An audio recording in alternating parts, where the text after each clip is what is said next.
Ladies and gentlemen, good evening. Rabbi, may I invite you to take your seat? Thank you. What a wonderful opportunity to be able to ask a rabbi to sit and listen. Good evening, ladies and gentlemen.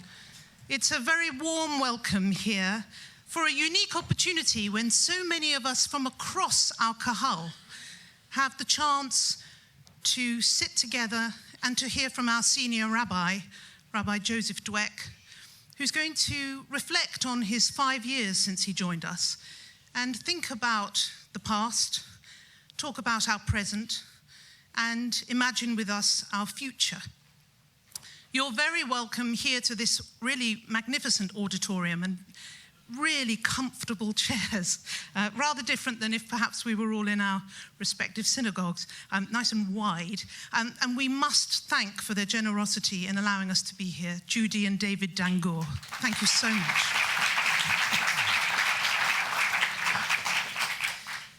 I'm Caroline Jackson-Levy. I'm a member of the board of the S&P. If credentials are useful, then I'm elected to represent the Lauderdale Road community. My ties to Bevis Marks are deep and profound and go back well over 300 years with my family. And I was bat mitzvah at Wembley, and I grew up with, at the time there was an S&P youth movement, and I used to play with other young people from Holland Park and Manchester. So I feel, perhaps as you do, that our roots go far and wide when we're a member of S&P, and it's wonderful to see so many of us here tonight. We are also joined, I'm pleased to say, by my colleagues from the board. I remember before I joined the board, I did wonder who the men and women in grey suits were who made decisions on our behalf. Well, we would like to meet you, and we would like you to meet us. We need to talk, and we need to communicate, and we want to understand. And actually that might be useful for men and women gathered in another chamber somewhere not so far from here. Perhaps we could model that kind of behavior tonight. But may I invite my colleagues to stand from the board, and so that you can actually see what we look like and who we are. Colleagues, would you stand and face our kahal?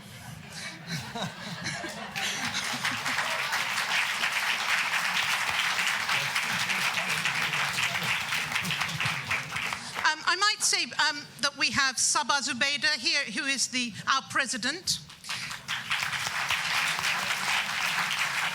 And he's next to him is Alan Mendoza, who is the co-vice president, and David Herrera, who is the other co-vice president. Then, now we're all Jacksons, but Anthony Trico, Mark Salem, Ronnie Sabah, and Richard Sassoon. Unfortunately, Chris Musicant, who is another of our board members, does send her apologies, and there's me. You will have seen a lot of chaps. And there's lots of room for more women to join our board, and please do. Yes! Well, you've done it, Susan. We need some more too. But thank you for your service.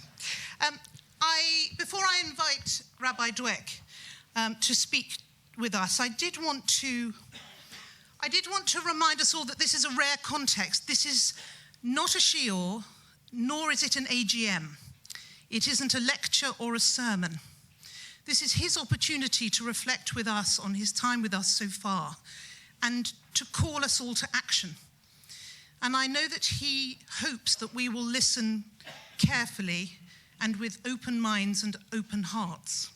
I found a useful Marie Curie quote. "One never notices what has been done. One can only see what remains to be done." Often that's how we are as a community, perhaps. Perhaps all Jewish people are like that. Perhaps everybody is like that. But tonight, we ask that you listen and celebrate what has been done, as well as thinking not only how much there still is to do, but how we can be engaged in doing it.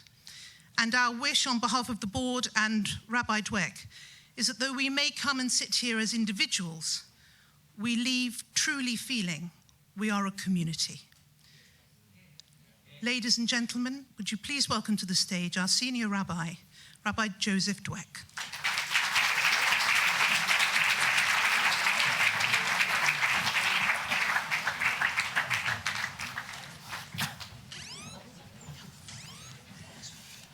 Good evening. Can you hear me? It's on? Yeah. All right. I'm going to do my thanks at the beginning, if it's all right.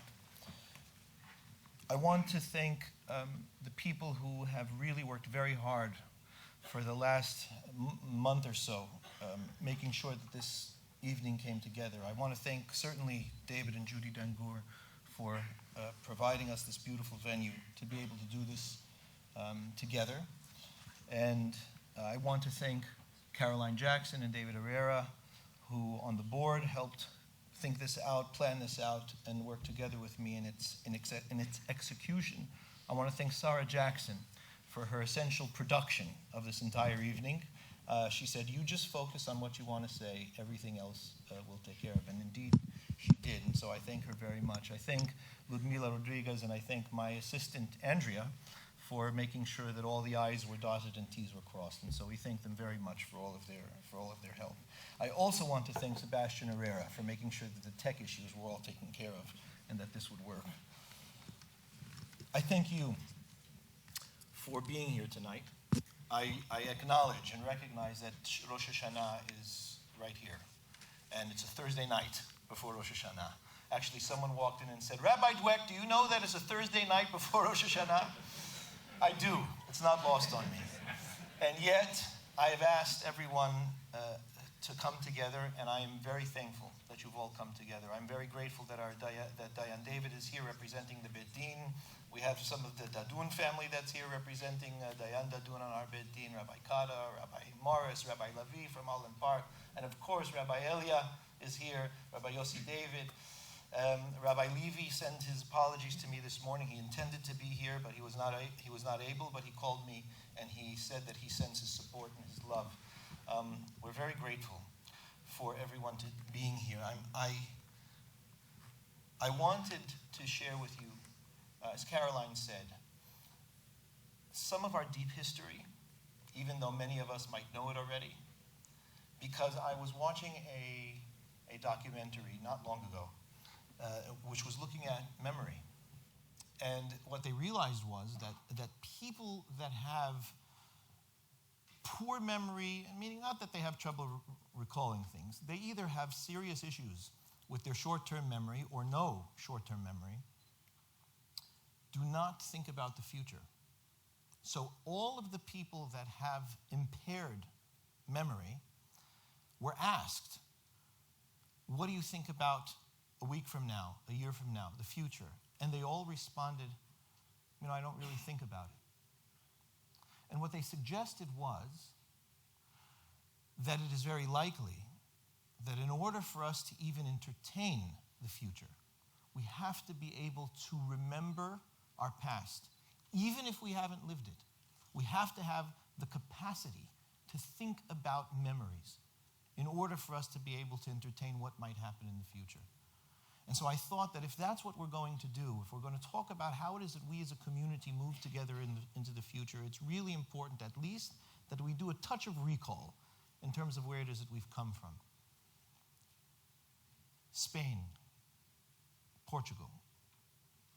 We had thriving communities there for hundreds of years that all came to a tragic end. The Spanish Jews, the Portuguese Jews were expelled. Those that weren't expelled and tried to remain quietly Jewish while outwardly Christian were sought out, questioned with the Inquisition. Some of them were burned at the stake. Those that got out will have had relatives that were burned at the stake. They fled a fertile and welcoming home that was once so because it had essentially turned on them. And they traveled east, Middle East, North Africa, all over the Mediterranean.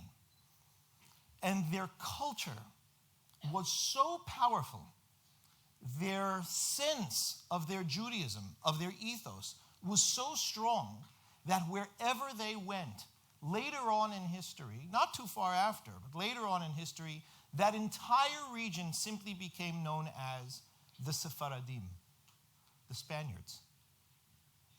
That means that the culture is rich, it is deep, and it is powerful. Our history is our roots. And we went from being expelled to being strong in the environments that we found ourselves. But there were some that didn't travel east. Some of us traveled north. We remained in the west. We went to Amsterdam. We flourished there. Many Hachamim flourished in Amsterdam. It was an open and welcoming society that was very much the tenor of the Spanish and Portuguese Jews. In 1656, Rabbi Menashe ben Israel recognized that there was a small group of Jews in London that were living incognito. There were more Jews that would have liked to come in, to open business, to be able to live life there. He petitioned Oliver Cromwell and asked that the Jewish people should be allowed to live openly and confidently in England. As I understand it, there was no official response, but it was intimated to them that this would be okay. And so what they did was they came down to London, and those Jews that were already in London opened up, and they began a small congregation on Church Lane in the city of London. You can see the plaque right there that says, here was the first Jewish congregation. It's a stone's throw away from Bevis Marks. They bought land to bury their dead in Mile End. And so the story, not just of our community, began. The story of British Jewry began. We are the founders of British Jewry. And that is no small thing. In 1701, we built Bevis Marks. It was inaugurated on Friday, 27th Elul, 5461. Do you know that date? It's today. I didn't plan it. I realized this 2 days ago when I was going through the slides. Not only is that today's date, after sunset, it's the same day of the week. Tomorrow's Friday, the 27th of Elul. So let that be, please God, a sign for us. They opened the synagogue for that Friday, the Shabbat just before Rosh Hashanah. And this was their prayer that they recorded, the Ma'amad recorded in the records. May God grant that it shall be for this holy congregation to enjoy for many years with peace, unity, and increase. Say amen. I felt like a revivalist. All right. That's our prayer. That's what started us. And that prayer is as relevant today as it was then. This is what we pray for. And it's important for us to be able to remember that in order for us to be able to keep eye on what it is that we're doing now and how it is that we're going to be able to move into the future. The congregation developed. They broadened. But they realized that it was a hostile environment. It was not the religious freedom that we enjoy. It was not the modern world that we are used to. It was a small Jewish congregation in Christian London. More churches were built around that time because of the fire. And so there was this tremendous proliferation of religious fervor. For a very long time in our beginning days, we had to be concerned about proselytizing, about active conversion by the Christians that were around. I remember being brought to Spitalfields Church, and there are still plaques up in Spitalfields Church that commend the members for converting Jews. We had very different times that we had to deal with then. And our main goal was that we took care of our people and we kept from being too boldly noticed so that we shouldn't draw too much attention to ourselves. So there was much that was done. The Ma'amad, they were the leaders of the community. And they recognized very much that their job was to keep the community in check And so there were rules. And the rules were very pragmatic. Don't get into arguments with Gentiles. It's dangerous. You call attention to the community. And if you do, fines. Fines were a big thing. Everybody was fined. You insulted the Hacham? Fine. Fines.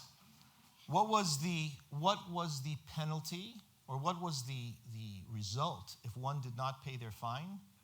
Excommunication. And that was the worst thing that could happen to someone. Because to be a single Jew in England, outside of a community, was not a positive prospect. So the Ma'amad recognized that, and they tempered themselves. But they understood that this was important. No masquerading on Purim. We're not drawing attention to ourselves. As a matter of fact, I think that that's still the case pretty much at Bevis Marks. I don't know. We can look at that. We can look at that. No converts. We shouldn't want them to think that we're trying to do this to the people around us. We keep to ourselves. Don't visit Spain or Portugal. It's dangerous there. And we can't help you if you get into trouble. So this was the nature of the community, but it was serious business.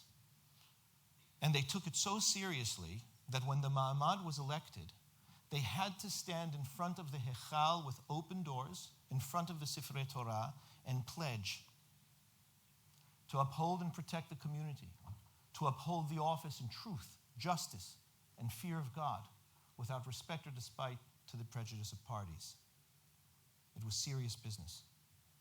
They took it very much on their shoulders that the strength of the Kahal, the welfare of the Kahal, the thriving of the Kahal was in their hands.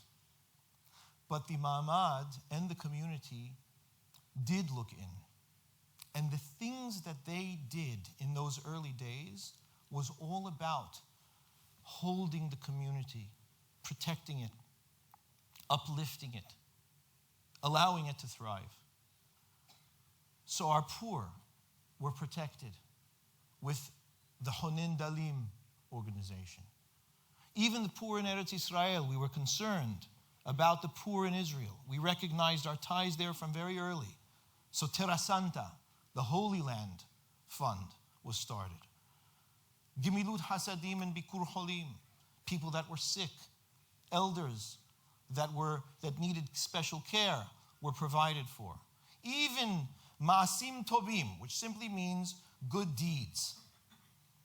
There was a fund provided for loans to community members, for apprenticing boys and girls, to make sure that they were taken care of. Share Ora Ve'Abi Yatomim, the orphanage. And of course, education was paramount always from day one. Hacham Sasportas, the first Hacham, started a school for the children so that they could read, and they could read Sefer Torah, and so on. Till this day, it manifests in our community as the Share Tikva, and we're going to talk about that in a little bit, the Cheder. Everything was about holding community. It was about the unity and strength of the community. When I think about that, I realize that that is at the source. This is in our roots. Of course, we have our welfare board and we have our charities, but there's something about this that tells us it is about holding our people, about embracing who it is that are our members, and making sure that everyone is provided for and that they are on our minds. I want to talk tonight about community. I'd like to share with you, as Caroline mentioned, what we've been doing over the last 5 years, if I may. I want to look at the various aspects of our community together, because there's been many times I can say that over the last 5 years, I've spoken to various yechidim, various members, about some of the work. And there were things that people had no idea that these elements, institutions, organizations even existed in our community. So part of what tonight is to bring everybody in to what's actually going on behind the curtain, so to speak, or what's actually going on in the engine room of our community. What are the various aspects of our community? It's important for us all to know. The things that we're going to talk about, that we're going to look at, that have been developed meant that there was room for this development. So one thing that we've recently done is that we've hired a CEO, David Arden. David, could you stand up, please? Say hello to the community. They should know who your CEO is. David is an amazing, amazing addition to our staff and our central office. David really does manage the entire community professionally, every aspect of it. He's also very much part of the strategic thinking of the community. So it is not just that David is doing logistical tasks, which incidentally was very much the case 5 years ago when the director was involved. David is a genuine CEO. He sits with the board, he sits with me, he is completely in on what the nature of the vision is and how it is that we're going to get there, on the planning itself. Our COO has made a huge difference in clarifying and bringing transparency to our finances, to our budget, to all of the financial elements of our community that, frankly, we did not have this level of clarity on until he came on. I want to introduce Ian Stewart. Can you please? Thank you. Just so that you see who he is. Right? These are the people that are working every single day to make sure that our community is not just running, but thriving. And we have, thank God, a strong staff. We have a good staff. We have the right people doing the right jobs. When I came in, everybody was lending a hand. And we were having people do different things that were not necessarily their expertise. This allows for the community to be able to run efficiently and to be able to run in a modernized and cutting-edge way. I'm I'm grateful for our entire staff for the work that they do every single day. Although I will say, and we will talk about this in a bit, it is a lean staff. It is not overly heavy. And that is very much, the board is very sensitive to it, and we're very much concerned about the fact that it is that lean. But we'll talk about that in a bit. The board's changed. We've completely rewritten the governance of the board. The board, the ma'amad and elders of the S&P had not changed, meaning the governance system had really not changed in over 300 years, which sounds like it's illustrious, but there was problems in terms of the modernization. An example of this was that there was a new Parnas Presidente, there was a new president, executive president, every 6 months. And what that meant was it became extremely difficult to have 2 to 3 year plans. It also meant that the members of the Ma'amad revolved more frequently. And so it was difficult in order to be able to have full 2, 3, 5 year plans to be able to begin and see projects through. And we now have members of the board that sit for 3 year terms, and they are focused much more on strategic planning, on financial planning, on the overall goals that are important for our community, and they allow for the hired professionals to be able to look at the day-to-day elements that go on. And so it becomes much more efficient and much more manageable, and therefore it allows us to be able to get things done. Our organizations. Before we get to our synagogues, I'd like to speak with you about our organizations. Baruch atah Adonai Eloheinu melech haolam she'akol niyeh b'dbaro. I'd like to start with our Beit Din.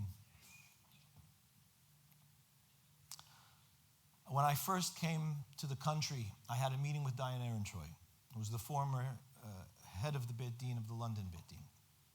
And I sat in his dining room, and the first thing he said to me was, you know, Rabbi Dweck, when we write gitin, that's a Jewish divorce, when we write a get, in our Beit Din, the Ashkenazi Beit Din in London, the names, of course, halachically are very important because the whole nature of the whole power of the divorce is in the actual text that's written in the get. So the names of places have to be spelled exactly right. The names of people have to be spelled exactly right. And he said, and we write London and the Thames River, we spell it the way the Sfaradim spell it. I said, why? He said, because that's the custom of the country. You came first. So our Beit Din is the oldest Beit Din in the country. And it has been running since day one. It was important to me, though, that our Beit Din be substantial and be as professional as it could be, as is fitting for the oldest community in the country, as is fitting for the oldest Beit Din in the country. And that means that I felt that it was very important that we have 3 dayanim sitting on the Beit Din regularly. Not a situation in where we have to call someone in to sit in, we have to call someone from outside to sit in. These are our dayanim of the Beit Din. 2 of our dayanim currently live in Israel, and they come in, Dayan Avraham Dadun, and Dayan Ofer Livnat. These dayanim are wonderful for our Beit Din. I want to say that Dayan Ofer Livnat, he not only is a dayan on our Beit Din and brings a tremendous amount of talent to our Beit Din, but he is also an instructor in the Montefiore Dayan program. So he is involved in teaching and training dayanim. Dayan Dadun also brings a great deal of wisdom to the seat, and he helps very much in giving the ability for the Beit Din to function very well. But of course, our Rosh Beit Din, who has been sitting the longest on our Beit Din for many, many years, is Dayan Abraham David. And we're very grateful that he is serving as our Rosh Beit Din. He gives a great deal of wisdom and experience to our Beit Din. I actually would like to take this opportunity that the Kahal should meet the Dayan, who heads our Beit Din. In a moment, I'm going to ask Dayan David to say a Mishaberach for our Kahal. I want to speak, though, about our current registrar, Rabbi Danny Kada. Rabbi Kada, it's hard to overstate how much he has done for the Beit Din. He has completely modernized the systems and the functions of our Beit Din. We even had difficulty using email 5 years ago with the Beit Din. Rabbi Kada has not only brought the email up and is responding in lightning time. I mean, really, I have to say that it's an unbelievable thing that Rabbi Kada, when you send something to him, you know that it's going to be looked at, addressed, and responded to immediately. But all of our files are digitized. We have clarity on all of it. It's easy access. Not only that, but he prepares for every Beit Din sitting. The Dayanim are fully prepared, fully apprised of all of the files. And ultimately, currently, Rabbi Kada is just about to finish his own Dayanut. And I look very forward to Rabbi Kada sitting in our Beit Din and contributing to our Beit Din as a Dayan. The Beit Din is very important to our community. I was just sitting with Dayan David just now, and he said to me, we had an issue today. What was the issue? Burial. We had an issue where a person came in from Iraq, originally from Iran. He needed to be buried. We didn't know there were issues, not to get into all the issues right now. But the Beit Din needs to guide things that come up every single day. Not to mention the fact that all of our marriages and our memberships and the daily issues that come up for our community have to be seen by the Beit Din. It's important for us to know who our community is, where everyone, what the familial relations that everyone has, to be able to know who it is that we serve. And the Beit Din works a great deal on that. And there have been many cases over the last 5 years that were extremely difficult that we've had to deal with, and we're very thankful for the expertise of the Dayanim and how it is that they work. We also have very good relationships with the other Batei Din, with the other Beit Dins in the city. We have very good relationships with the London Beit Din and with the Federation Beit Din, and our Dayanim regularly interact and speak. They are also, the Beit Din is also integral to our SKA, to our Kashrut, which we'll speak about shortly. I'd like to ask Dayan David please to come up and say Mishaberach for our Kahal before the new year. Chavod.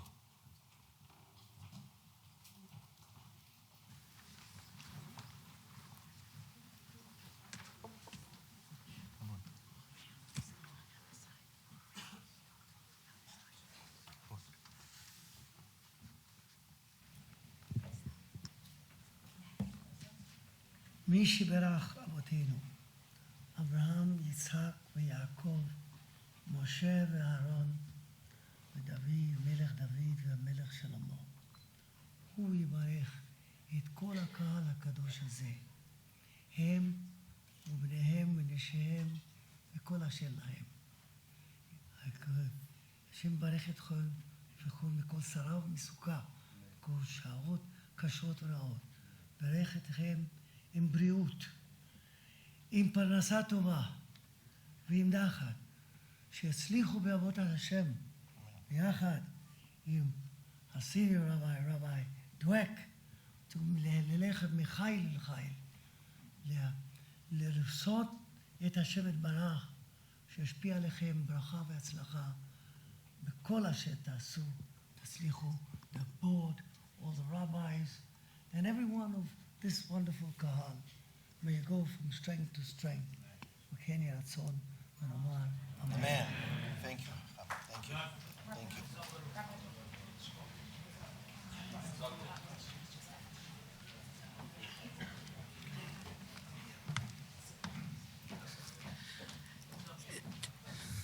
Thank you, Diane. We're most grateful.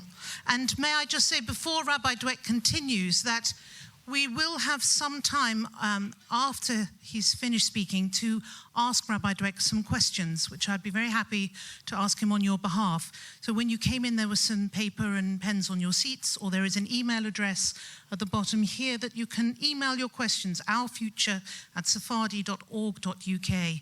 We'll try and get through as many as we can. So I'm sure you're listening very intently, but if there is something specifically you'd like me to ask on your behalf, please do ask.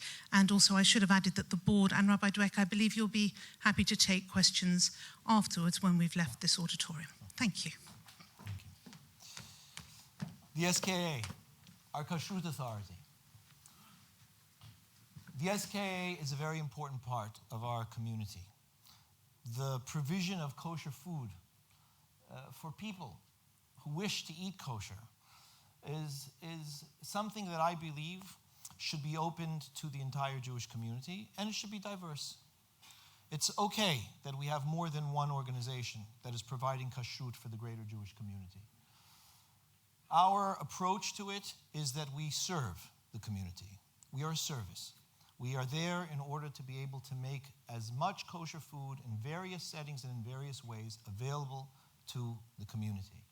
And we take that very seriously. That is our mission. I thank very much the honorary officers, all that run under the direction of Anthony Trico. I thank Anthony for his time and his contribution, as well as all of the officers that take their time to be able to make sure that it is running well, and it is running very well.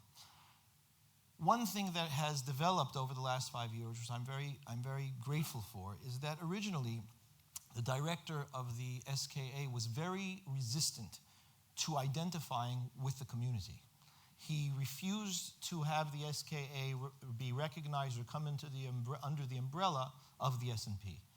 And it was very important for me that our Kashrut Authority should be under our umbrella, that it should be seen as a genuine arm of the Spanish and Portuguese Sephardi community. And we have done that. The S&P and the SKA are together, and we're working together. All of the accounts are done in our offices, the same way that all of our accounts are run in our offices. I want to thank very much our director, Chaim Richman. Chaim, there you are. Please say hello to the group. Chaim has done a tremendous amount to develop the SKA. He's expanded the business of the SKA, which he continues to do. He's brought a great deal of professionalism and proper direction to the Kashrut Authority. I also want to thank very much Rabbi Yossi David, who acts as our Rav HaMachshir. He's the Rav that is looking on a day-to-day basis, working together with Rav Chaim, making sure that all of the questions that come up can be answered in a timely manner and in an authoritative way. He's a tremendous Talmid Chacham, and I thank him for his role. Rav Yossi, please stand, and say hello to everybody. Yeah, it's a very important role. He works together with the Beit Din and with the director and myself to make sure that everything functions better and that the licensees are properly served, that things are done professionally, efficiently, and in the best management. The SKA has some very exciting things that it's working on. I'm not mentioning it tonight, but stay tuned. There's some very exciting things that we hope to be able to bring kashrut to that I hope will make everybody very excited and happy very shortly. A very important part of our community is, after all, burial. We are from cradle to burial, and all of our life cycle events in between. And therefore, it's very important that that runs well and that it is professional. It was antiquated. It had not been developed for a very long time. And it was beginning to be the case that certain things were falling through the cracks, especially in situations where we really don't want things to fall through the cracks, where we want to make sure that everything is not only done right and well, but with care and tremendous concern. I'm very happy that we can say that we have modernized the Hebra system to be a state-of-the-art system. It is genuinely cutting edge, and it is bespoke to our community, which means that it is built entirely to the purposes of our community. We have maps of the cemeteries. We're even working on 3D maps to navigate the cemetery so one can find the grave precisely and not have any issues as to where it is. We are also working on a new burial scheme that will make it much more conducive for affiliates who want to come in and be part of our burial scheme to be able to plug in and be part of it. And that's also a very important part of our development. I'm going to speak a bit more about it later, but I really do hope that we as an S&P will be able to broaden ourselves in terms of our affiliates so that we will have other congregations that are kindred spirits, like-minded, part of our ethos, that can be part of our greater community. And this is a major factor in that. And we need to make it feasible for congregations, our own included, to be able to take care of this most important aspect of our life cycle. The person that heads the Hebra department, essentially she is the department, is Helen Doherty. Helen, are you here? You're all the way in the back, Helen. All right, so Helen's waving back there. Helen is going to be, I cannot overstate what Helen has done in the time that she's been here. She genuinely, with her heart and soul, has brought this through to where it is in its modern state. She will be here afterwards answering questions, so anybody that has any questions will be able to ask Helen, and she'll have a badge which you'll be able to see her with. Another thing that's happening is, guess what? We can go back to Spain and Portugal now. Not only that, Spain and Portugal are actually asking us to become citizens. And so one of the things that the process entails is that there needs to be an endorsement letter from a congregation that recognizes you and can say that you have some roots in Spain and Portugal. We found this out from the recent HLF project, I'll speak about shortly, that it seems that we have, in their experience, the most extensive, complete, and well-kept records of any Jewish community in the world. And so we do that well. We do that well. It's at the London Metropolitan Archives. We thank David Mendoza for taking care of that, really. He works with Miriam Rodriguez Pereira, who is, may she live and be well, the head of our archives. I sign letters almost every fortnight for people that are looking to gain citizenship in Spain and Portugal, and David does it. David, are you around? Where are you? Also, waving back there is David Mendoza. Thank you very much for the work that you do. The education is at the heart of our community. Again, it is from day one. Sha'arei Tikva Cheder. It's headed by Rabbi Shalom Morris. Alex Hayim is an honorary officer and looking after the lay side. We are currently at 34 pupils. 2 years ago, we were at 25. We're looking to get to 40 next year, but that should be just the beginning.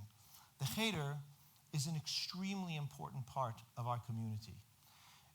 In recent years, I've learned, because in the United States, Jewish day schools have been around for a very long time, and I understand that it was a bit more of a later development here. And children very often got their Jewish education in Cheder. And I can't tell you how many people that I've met in our community that say, oh, I know so-and-so because we were in Cheder together. I know so-and-so, we were in Cheder together. And when we were in Cheder, we used to sit on the choir and we sang on the choir. And our Jewish schools are wonderful, and we're very grateful for them.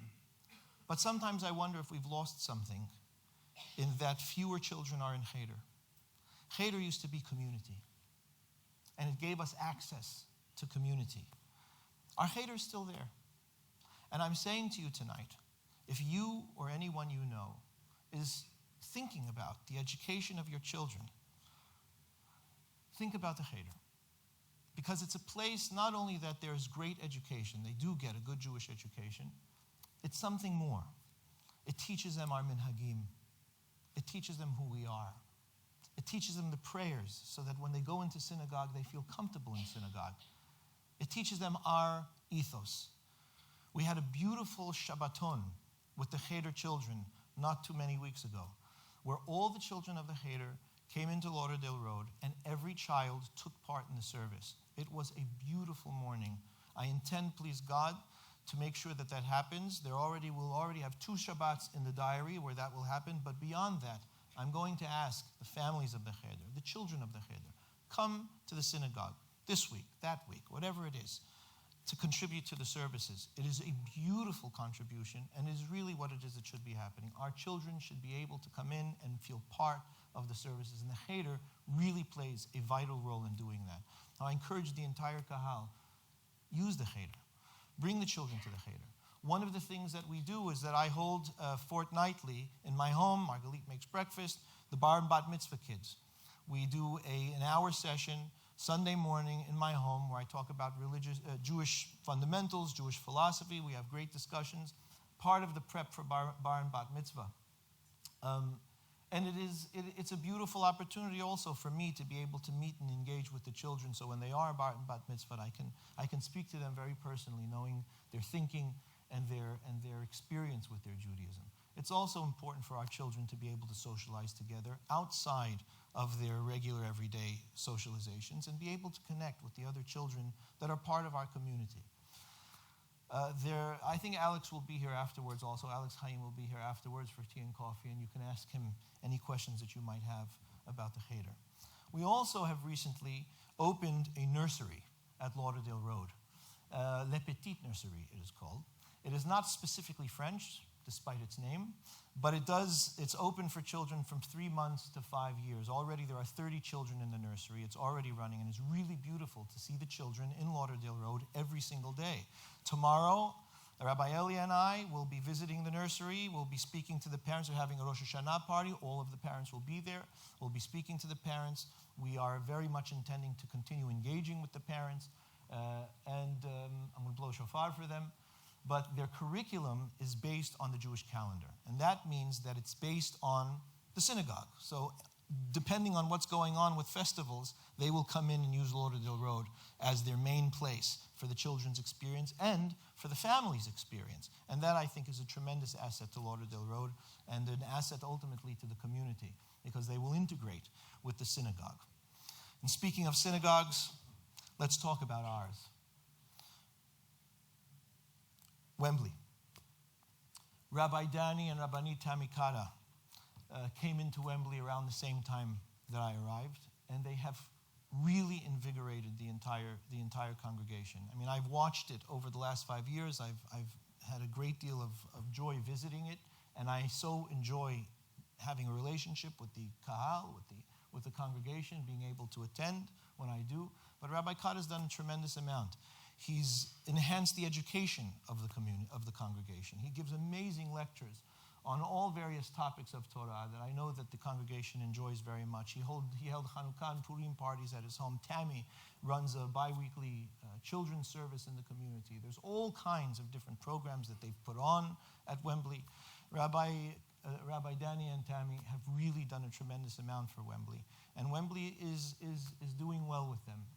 He's also engaged the children and the teens at Wembley tremendously. I know that they constantly are asking Rabbi Kata their philosophical questions about Judaism, and he's an amazing person to be there in order to be able to field those and answer those. Bevis Marks, Rabbi Morris. Rabbi Morris, there hasn't been a rabbi at Bevis Marks for a very long time. So your presence at Bevis Marks is a tremendous breath of air to the congregation. Rabbi Morris has come in with full fervor. I mean, he's doing his PhD in S&P history. He loves this stuff. Yeah, Bevis Marks and Rabbi Morris are meant for each other. And he has done so much for this community. He's reached out to the workers in the city. He's done lunch and learns. He's brought in students that are studying in the area. I've gone many times to Shabbat at Bevis Marks, and even Minyan in the morning. He has the Minyan continuing every morning at Bevis Marks. Students are there. They're there for Shabbat. They come to Minyan, and they have a wonderful relationship with him. It's Friday night services. I've watched them develop over the last 5 years. There's an average of 25 people in Bevis Marks on a Friday night. And it's a beautiful service, and the choir is beautiful. Morris Martin is still there conducting, and it's beautiful sound, and an amazing thing to hear. Bevis Marks holds very much our minhag. It is the repository of our minhag. And Rabbi Morris takes it very seriously, and the people in the kahal take it very seriously. One amazing thing is that of the 30 new members, and that might sound like that it's small, but it's like from zero for a very long time. So there's 30 new members, and of those members, 12 are young couples. And they actually just had a baby at Bevis Marks. So we're very, very excited about that, and I wish them b'siman tov. There's more on the way. So we're very, we're excited about that. And we thank Rabbi Morris very much for his time and investment in the kahal. But of course, we can't really talk about Bevis Marks without talking about the major development of Bevis Marks. And that, of course, is the Heritage Lottery Fund. And we are very, very blessed and grateful that we've been awarded the grant from the National Lottery Heritage Funding. It's a match grant that we have worked very hard to raise money to match for. There's still a little bit that's left. You can speak to Adam Musicant, who's heading the fundraising for Bevis Mark, if you're interested in contributing and helping. But I do want to take a moment and mention Andrew and Laura Abdulazer.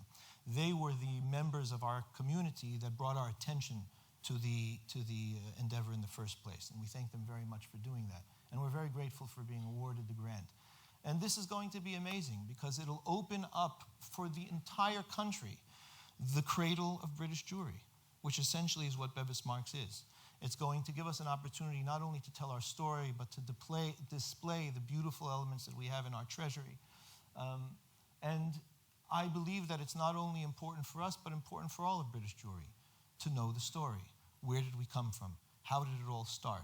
Why shouldn't every Jewish child in this country visit Bevis Marks simply by way of going through school, whether it's Cheder or whether it's Jewish day school?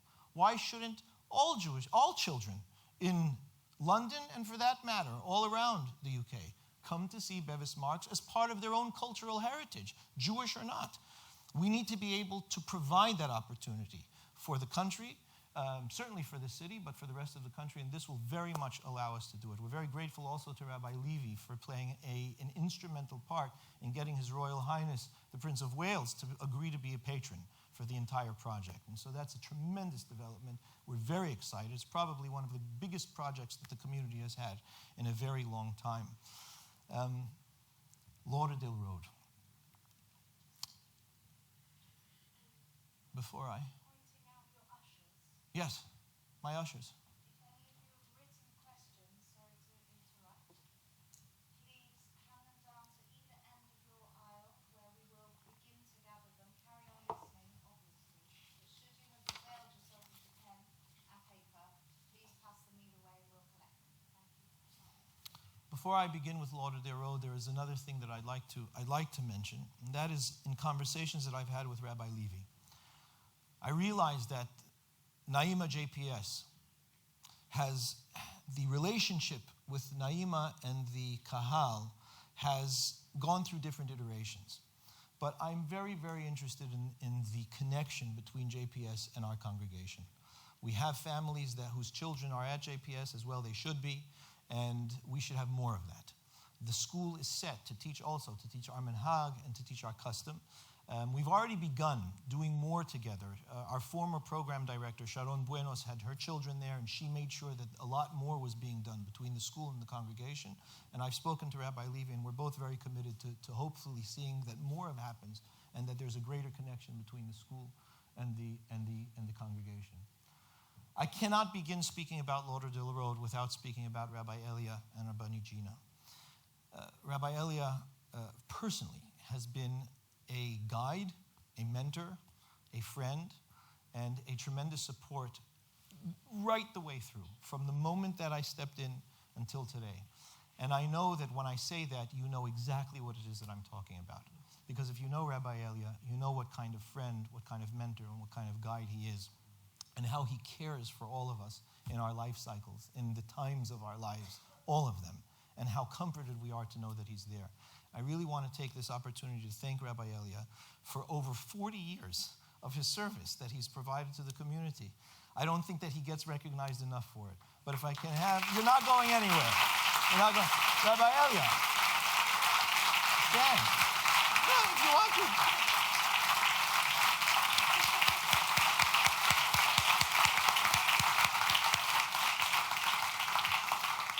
He's not going anywhere.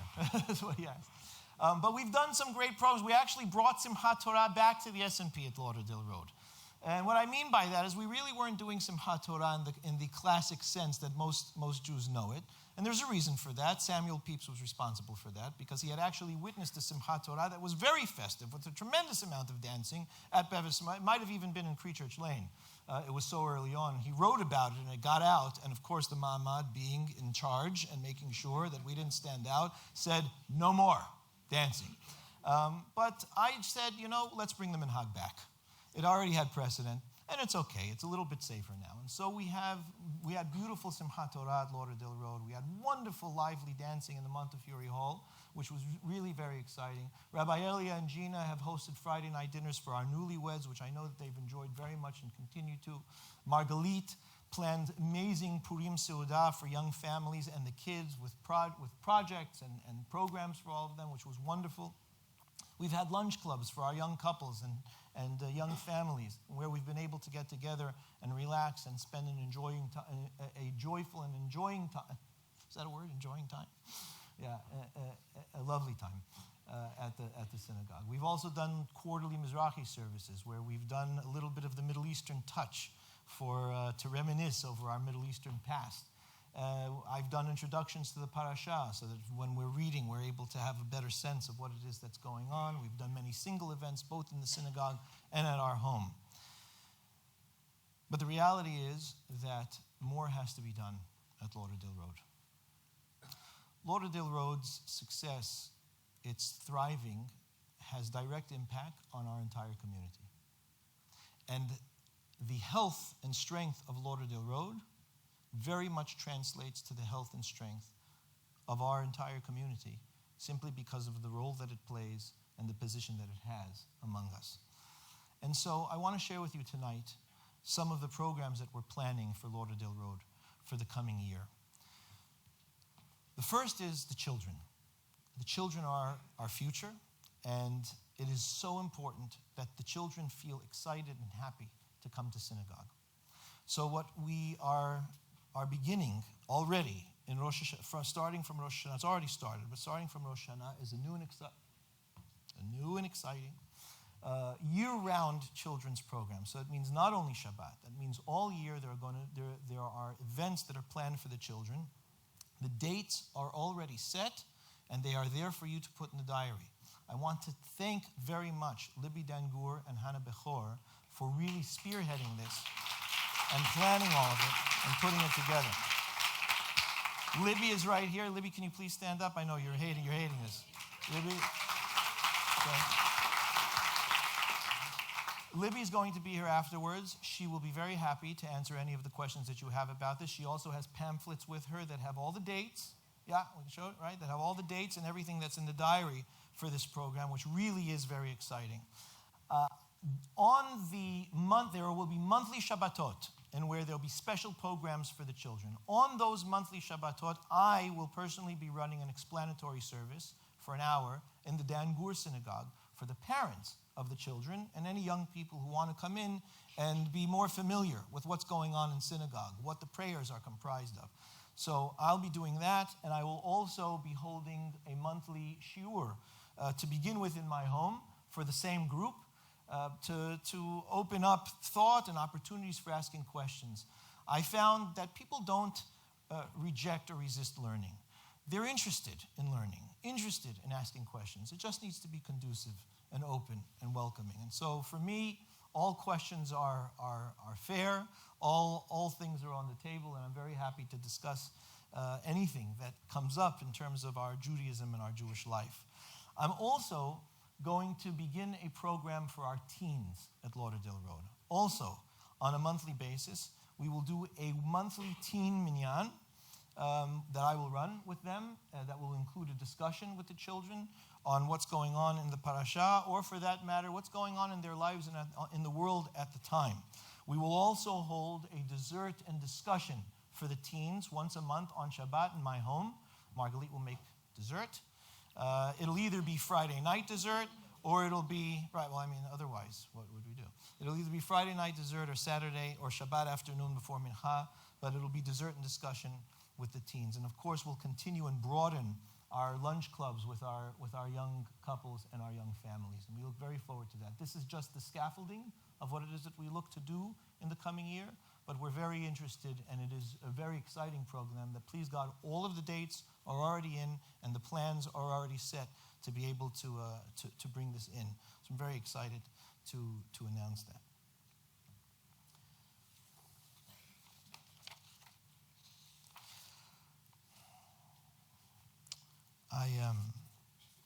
I will say that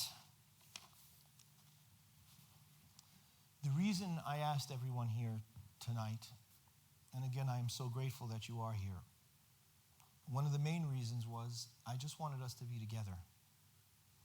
Don't be upset. I know that it's right before Rosh Hashanah, but how often are we together like this? How often are our congregations sitting side by side with each other? How often can we say we are the S&P? It's important for us, if we are not already, to begin to think of ourselves as the S&P, as the community. To be able to remember how we started.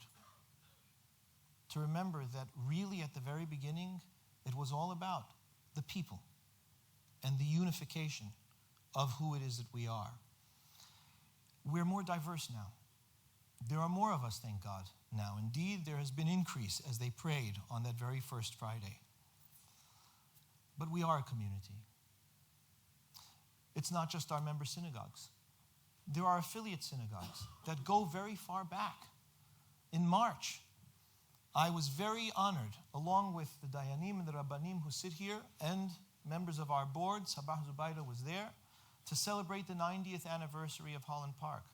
Rabbi Levi, the rabbi of Holland Park, is here with us tonight in strength and solidarity. Hacham, Rabbi, can I ask you to stand, please, and say hello to the Kahal?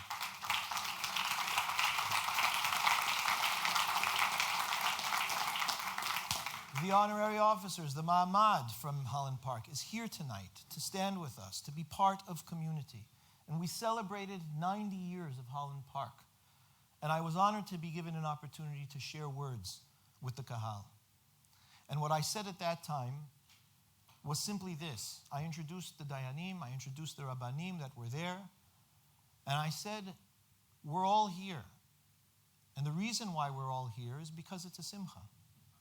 It was the 90th anniversary. And for a simcha, the family comes together. And we're the family. Manchester.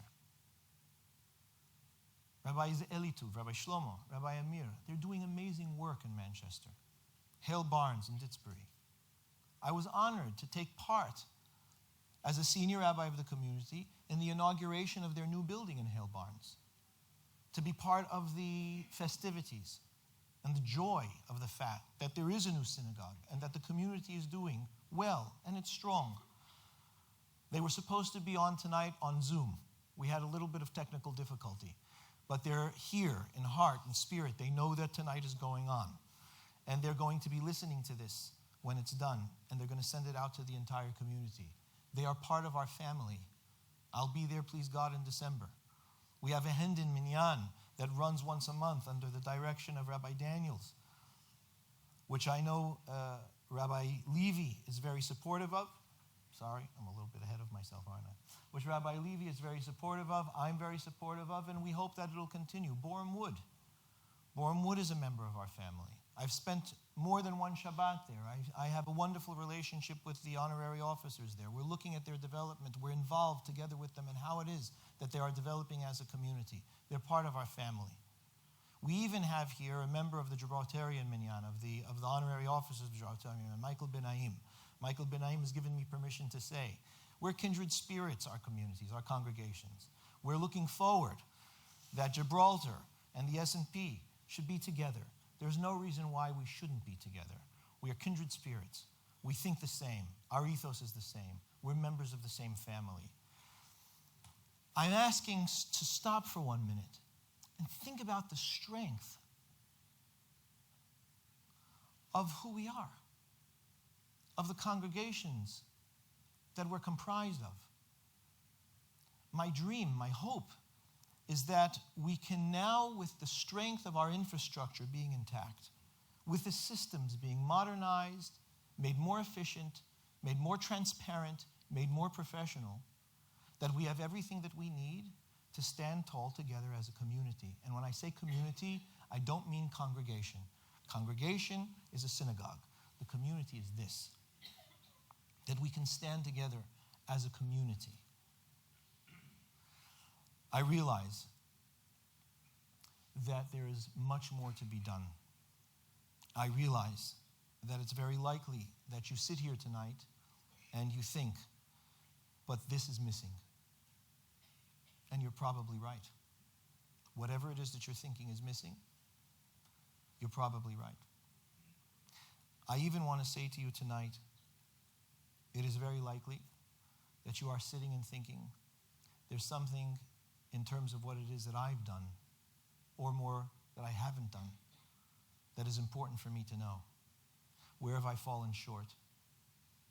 Where have I not performed my service accurately and appropriately? When have I missed and not paid attention?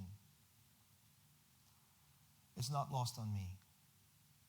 It's not lost on me that there are indeed times, have been times, that I have fallen short, and that you've expected something from me that I haven't brought or that I haven't served.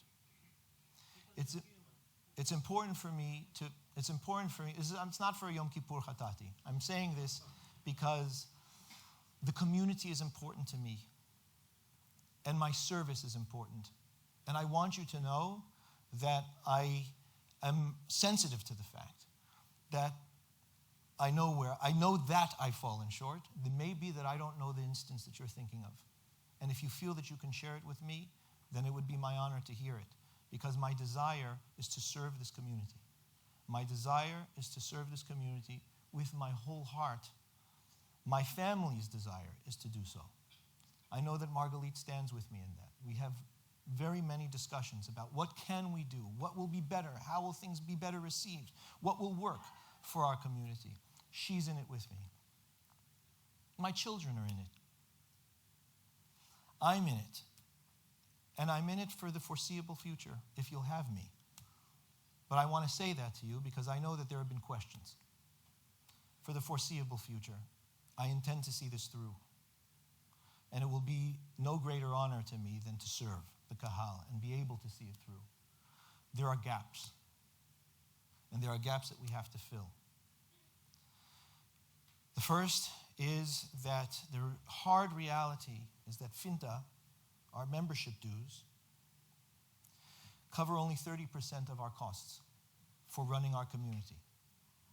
Everything that I just told you about is covered by only 30% by our Finta. This is not an appeal. This is simply for your knowledge. It's important that our community is aware of this. Our staff that I mentioned and that I introduced to you, I only introduced to you a portion, but our staff is slim, like I said, meaning we don't have excess on our staff. And the reality is, I'm not interested in excess, but I am interested that our engine room, as I call it, is as strong as it possibly can be. That we should have no pause in our strides to development. We need our staff to be able to be strong. We also have to recognize, and this is true, that membership at Lauderdale Road has reached a plateau. Membership surged 5 years ago, and it's at a plateau. So I'm looking at that. The board is looking at that. The congregation is looking at that. But again, if membership at Lauderdale Road is at a plateau, that means something for all of us. We can't have it at a plateau. We need it to thrive. So those programs are just some of the programs that we are working on, and I very much believe that they will be successful because I feel the difference. I feel that there is contribution from the congregation in these programs. There is enthusiasm from the congregation in these programs. But more is needed.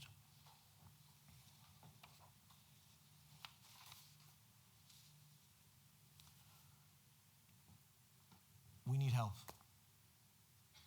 You know, in 1961, John F. Kennedy stood at the podium in Washington, ready to begin his inaugural address. There's a famous line in that inaugural address, but it's important to know what the circumstance was around that line. Social change was emerging. This is 1961. It was all moving. Diplomatic challenges were facing him. And in that speech, he said, we love our ancient history and culture. Ancient to Americans is, it's relative. It's relative. But that's what he said. But then he said, ask not what your country can do for you, ask what you can do for your country. That's what was going on at the time. He realized that the world was moving so rapidly that the institutions needed the people to reinvest. I don't know another time in history, recent or otherwise, where things, events, life, experiences, paradigms, what have you, are moving so fast that change is happening so rapidly. It makes 1961 look like the Stone Age. I am sure, I speak to the people of our community. What's going on in our country, in this country? What's going to be? No one knows. There's uncertainty, there's doubt, there's anxiety. That affects us personally. It does. Whether we recognize it or not, it seeps in to our beds, to our minds, to our tables, to our living rooms, to our hearts. It seeps into us. There is no better strength against anxiety and doubt and uncertainty than unity, than belonging. We're a community. It's here for us, and we can be part of it. But it really does require our action. And so I'm going to ask, we need volunteers. We really do. And you know what? There's a lot to volunteer for. Something as simple as Kiddush Rota, which if you've been doing it and you've been doing it for years, thank you.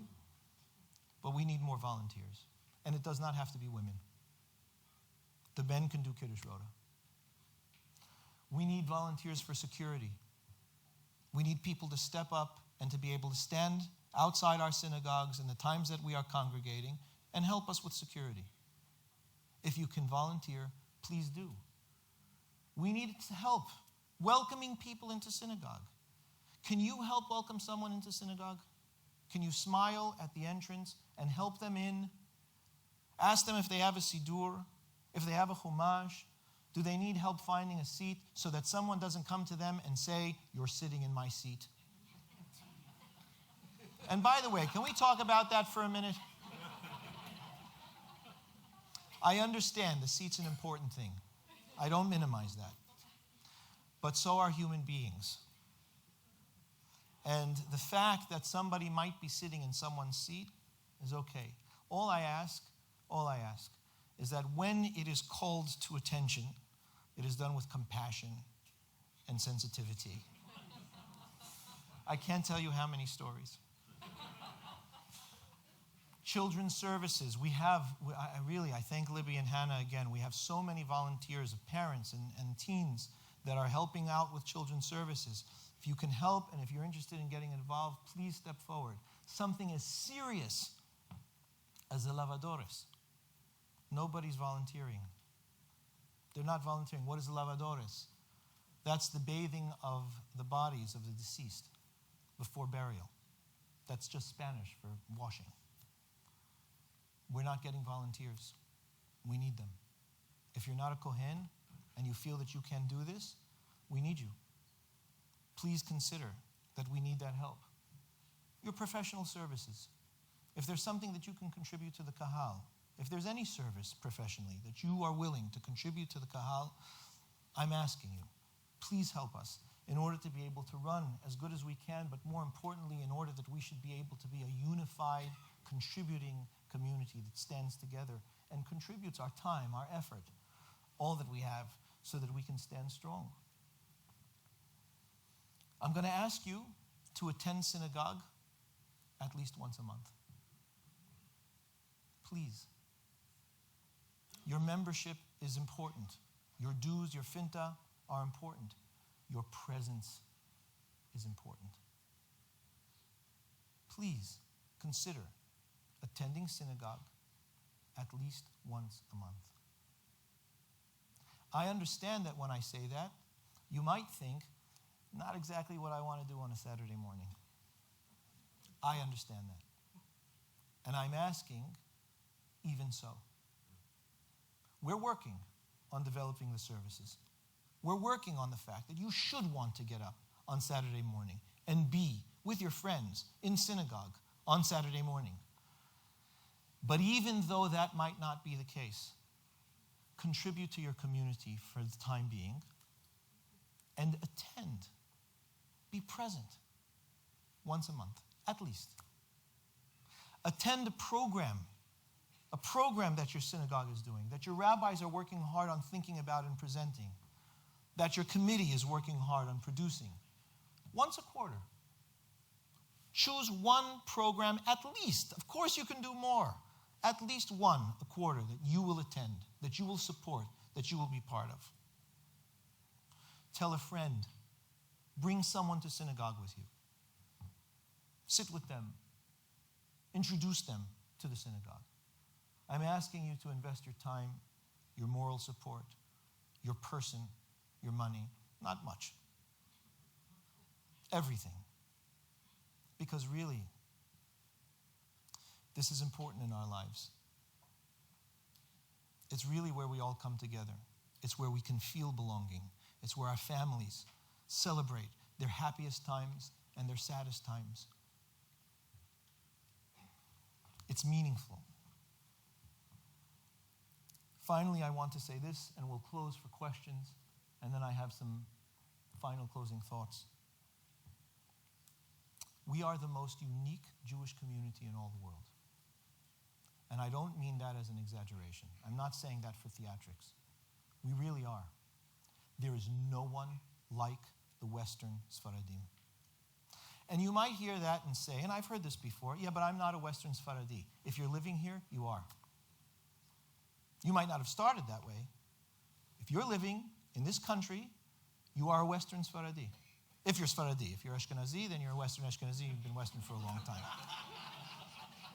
But if you're a member of our community, Ashkenazi or Sfaradi, you have come into our community accepting our minhag and our ethos. And when I say our, I'm saying that as a Syrian Jew, Syrian American Jew. We are Western Sfaradim. We have a beautiful minhag. And by beautiful minhag, I don't just mean our prayers, which are beautiful. I don't just mean our music, which is beautiful. I don't just mean our liturgy, which is beautiful. I mean our ethos and philosophy. What makes the Sfaradim different? Not better, different. It's like yin and yang. We need all of it for the Jewish people to be bright and flourishing and thriving. But why can't we bring what we bring to the table? Because we bring something special. What do we bring? We bring tolerance. That's been historic among the Sfaradim. We are interested in a standard. We recognize that there's standard of halakha and there's Torah and mitzvah. But we don't ask you about your observance. If you want to learn, we teach. If you want to grow, we help. We are facilitators before we are protectors of the faith. We raise people up to the Sefer. We embrace our kahal, however or wherever it is that they may be in their Judaism. It's not just what we do today. We've done that in this community for the last 360 years. We are pragmatic and we are human-centered. We are sensitive to the lives of human beings. All of the Hachamim that preceded me have lived that way and led that way. And when I walk into the Montefiore Hall and they're staring at me, I know that they expect that their legacy should be upheld.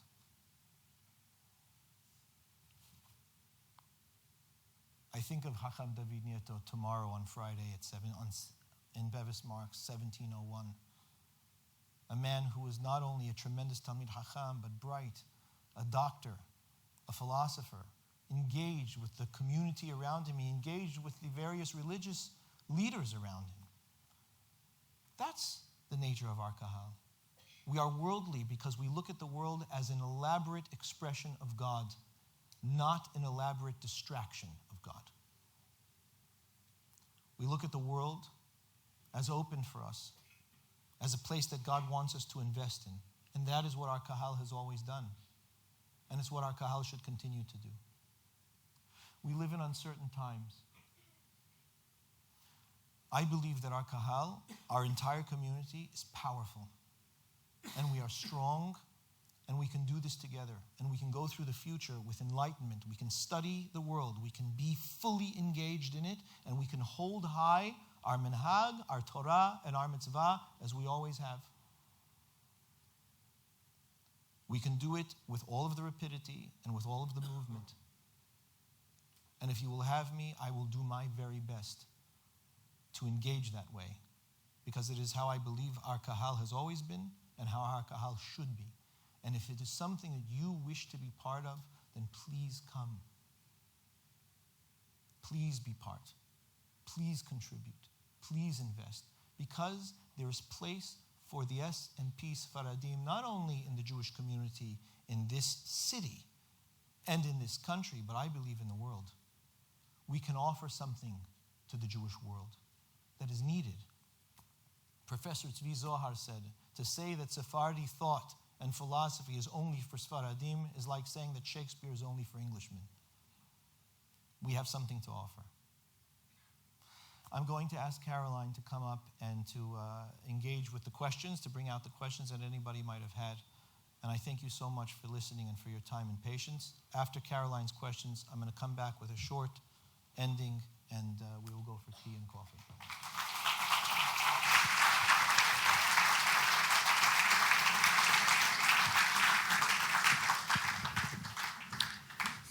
Thank you, Rabbi Dweck. Would you?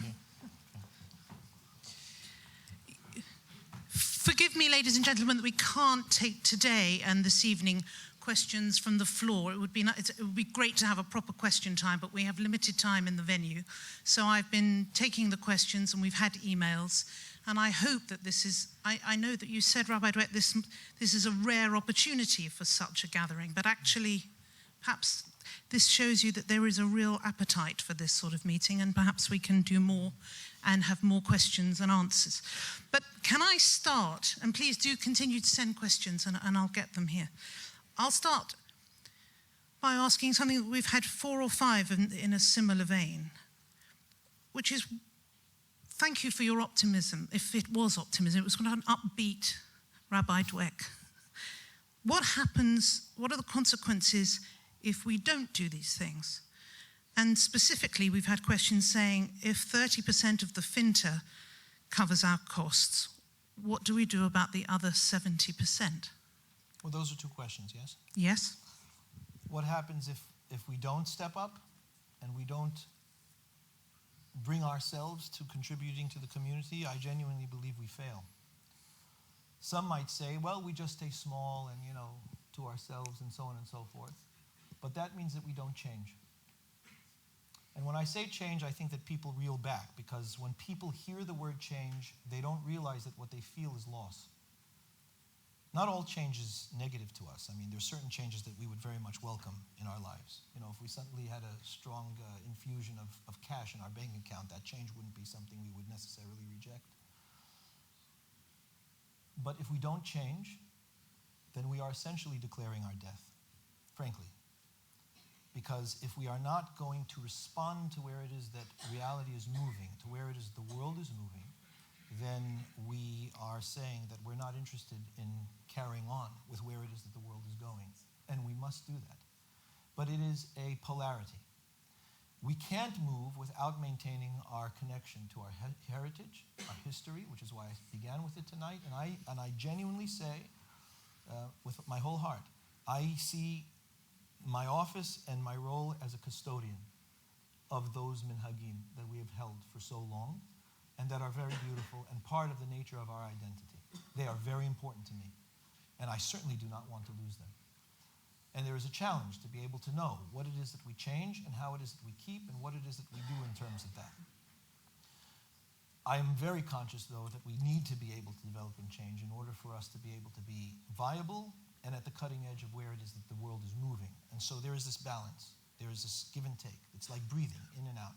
There is the heritage and the minhag and the history that must be our anchor, that must be our sense of stability, as well as the looking forward and saying, what do we need to do to be able to remain viable? So if we don't come in and we don't do that, and we just kind of like hold ourselves in flight formation as we are, we will not succeed. And I have to say, I read again the Hayimson book that is about our history recently, just to reorient myself on the history of the community. There's been a tremendous amount of change. There used to be, you saw up there, I didn't mention it, there was the Kotivos fund that used to be a fund to be able to pay the ransom for people that were held by pirates at sea. We don't need to do that anymore. We are allowing people to go back to Spain and Portugal, right? Those things, it's laughable. People might laugh about that, but those were serious things. Somebody hacked into the Tebav Bevis Marks and built a choir box. That choir box was not part of the original design. There's change that happens. And sometimes we have to be able to be open enough to be able to move towards it, but I am very strong in the fact that our history is essential. As far as the 30% is concerned, well, yes, it can't come out of thin air. And so that means that we have to raise the funds. And it may mean that we have to look again at our entire finta system. And if it's only covering 30% of the costs, we may have to look at changing that as well, and making sure that we're able to be the community that we can be and that we want to be and aim to be. But yes, otherwise we have to raise the funds in some way or another. And I might, perhaps, just as an indication of some of the feeling perhaps in the room, but there is a question that says, if we don't meet our budgets, will we have to close a synagogue? If we don't meet our budgets, obviously we will have to make a decision about some element of cut. What that cut will be, we're not 100% sure. We'll have to look at it when it is that we get to it, and that will be the unfortunate responsibility of the board that has volunteered to sit and involve themselves in that decision. God bless them. But I hope that it won't come to that. And I believe very strongly that it shouldn't come to that and won't come to that. So we'll do our best. And there are a number of questions I think that the board it might be also appropriate for the board to answer. So do please, you've met them briefly, but please do meet with us afterwards. Mm-hmm. Here's a question. What is it that makes a friendly synagogue? And are you sure that all of our synagogues are doing it? Smiles are not to be underestimated. People ask me, I'll tell you pointedly, people ask me, Rabbi Dweck, are you going to suggest we get rid of the top hats? No, top hats don't. I don't think the top hats are an issue at all, if you're smiling under the top hat. If you're not smiling under the top hat, then perhaps it's an issue. A welcoming synagogue means that every congregant, if they care about being a welcoming synagogue, looks around to see who's new. Who have I not seen before? Who do I not know? I wonder if anyone's spoken to them. I wonder if anyone's gone over to them. It means that our parnasim are watching to see that people have page numbers, that they have a chumash that they need, that they have the right sidur, they're not using the machzor for Rosh Hashanah and Hanukkah, that they're holding the book in the right place. It means that we announce page numbers. It means that we give a little bit more of an insight as to what's going on. It means that we talk to each other. I highly suggest that, by the way. If you're brave enough tonight, talk to someone you don't know. See who's a member of your community. Get to know them. There's a question, how do we balance, perhaps you've answered this, but perhaps it needs saying again, in your view, how do we balance our traditions and customs with the need to modernize and attract young people to our community? I believe that our traditions and customs are beautiful. And I believe that it is not our minhag that is deterring people from coming to our synagogues. I believe that it is our welcome. And I strongly feel that if we were a welcoming, open, embracing, smiling kahal when people walked in, and I'm not saying that all of our congregations are not like that, are or not. I'm not pointing the finger. Really, I'm not. And I don't think that we are the only ones. I think that the secret to people coming to synagogue is feeling welcome and a sense of belonging, not their minhag.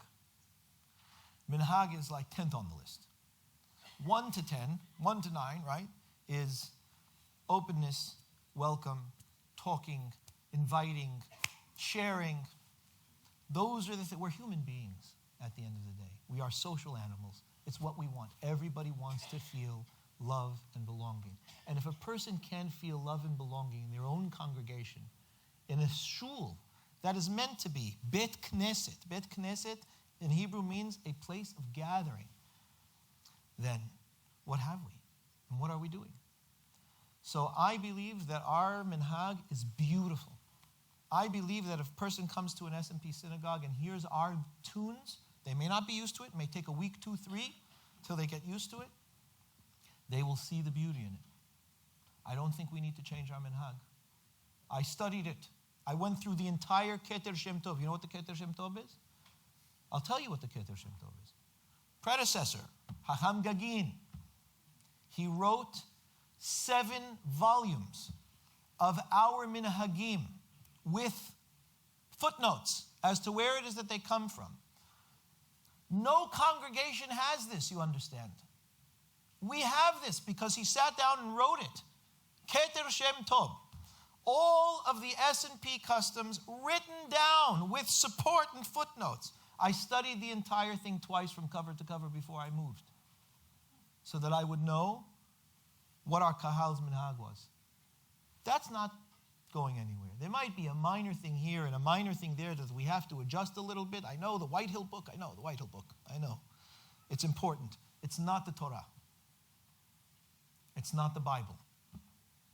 It's not the Mishnah and the Talmud. Even that has to develop with time. Even that our Hachamim have to respond to. We hold our minhag strong. But sometimes things have to be adjusted. Sometimes there has to be a little bit of a relax so that the people that are living in the times that we're living in now, that are completely different from the times that that book was written and those things began, needs to be adjusted.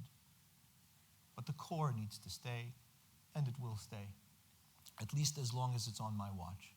The core of the S&P, you will feel and you will know when you come into our synagogues, because I love it. I think it's the most beautiful thing, and I think that it's something that we can contribute not only to ourselves and our children, but the entire Jewish community. It's a beautiful heritage.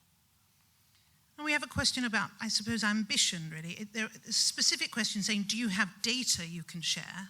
And if you don't, perhaps the board does. Or thoughts about the past and the current, or forecast the future size of our membership and our community. What are your ambitions? I can't forecast because I don't know what the programs, the openness, the welcome, and so on and so forth that we're hoping to be able to bring in and develop is going to facilitate. So, I mean, we could be prophets and we can kind of, look at statistics. I am not a statistician. Not in my repertoire, but I'm sure that we could look at it, and the board will have a sense of perhaps what the numbers might be given our population and the potential, members and so on and so forth. But I don't have a sense. If I'm not looking at numbers, I want to see a synagogue in where the families are happy, that families are attending, that children are excited to be there, that the young parents and that the young couples are part of a group, that they socialize and see each other, that they feel that they are part of a community of people that belongs to them and that they belong to. That's my hope. We've got time for about 2 questions, so I'll ask this one. And thank you for your, if I may say, I was moved by what you said earlier, and well, here's a question, unvetted. What have been they suggest 3 biggest mistakes? You might not want to give 3, there may have been fewer or more. Shall we go for 3, Rabbi? We'll do 3. What You have could been? ask Marguerite to answer that question. I don't think that's the nature of this question. What have been your 3 biggest mistakes in the 5 years in which you've been with the congregation, and what have you learned from them? I can definitely say that one mistake, I don't know if I would call it a mistake. I think that I fell, you could call it a mistake. I fell short. I was not adept at my interpersonal care, my pastoral care. I think that the pastoral side of my work has been left wanting. And, Rabbi Eli has been my Rebbe in this. I came in very focused on what you heard at the beginning, on the structure, on the infrastructure, on what needed to be fixed, on the management, on all of that. And I kind of relied on the fact that we had rabbis that were in the synagogues and that they were taking care. And I underestimated and I didn't value well enough the personal relationships and how those relationships needed to be cared for. I'm very conscious of that now. And I want very much to put more of myself into that. And I know that I've let people down. And that's what I'm apologizing for. That's what I'm saying. I feel that I have to. I really do. I mean, I feel that I have to acknowledge the fact that that's something that I acknowledge in myself, and that I hope very much to be able to enhance, and that I intend very much to be able to put myself forward.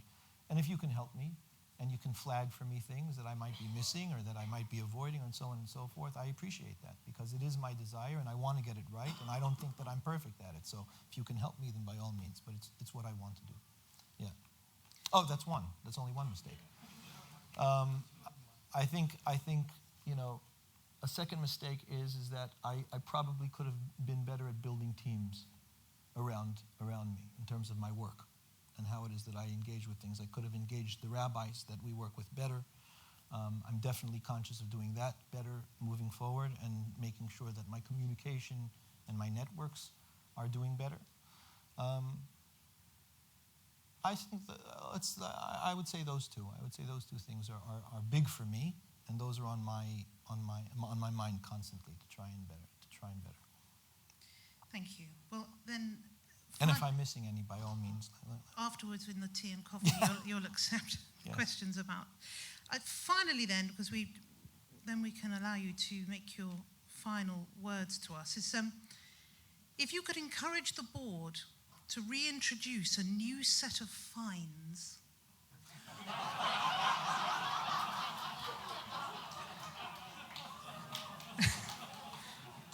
What would they be for? I would highly advise the board to steer clear from fines in this day and age. I think that is a good change that we've made. But thank you for the question. Yeah, we're not a fine society at the moment. Yeah. I'm sorry? Not smiling. Yeah, okay, you gotta smile. Yeah, gotta smile. Toppings in the yeah.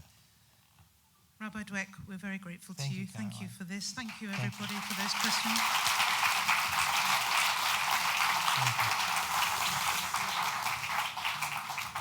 So what's left is just this.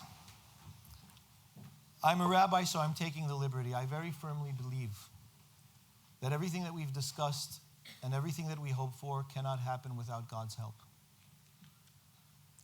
We need Him. And we pray that He watch us and that He shine His face on us, that He look down on us. And what I'd like to do is ask you to pray with me. If you don't have a kippah and you're a male, you can use a magazine or a piece of paper to cover your head. But what I'm going to ask you to do is this. It's just before Rosh Hashanah. And like I said, we have beautiful tunes. And I want to ask you to do this together with me as if you were in synagogue, but with all of your heart. Please stand.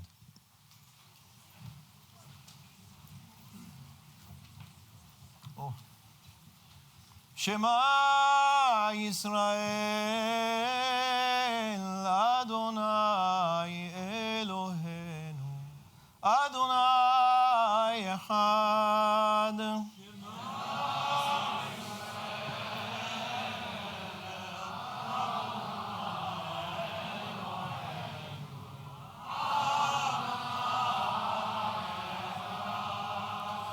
Adonai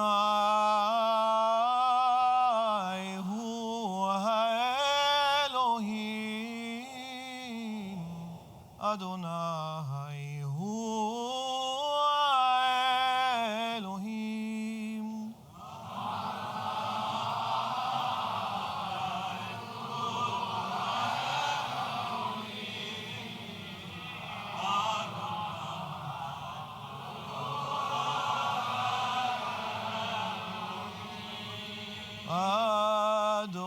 Adonai melech, Adonai malach, Adonai meloch leolam va'ed.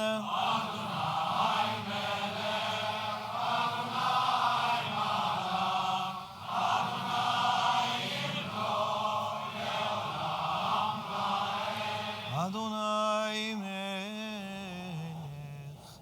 Adonai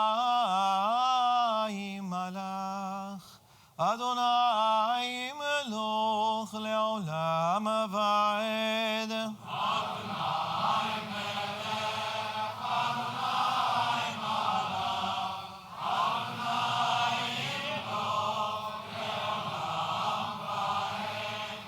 תזכו לשנים רבות. Many years. Gentlemen, many thanks. Please join us for a cup of tea and a biscuit. Come and talk to the board, talk to the person that you sat next to, and I hope to see you again. Thank you.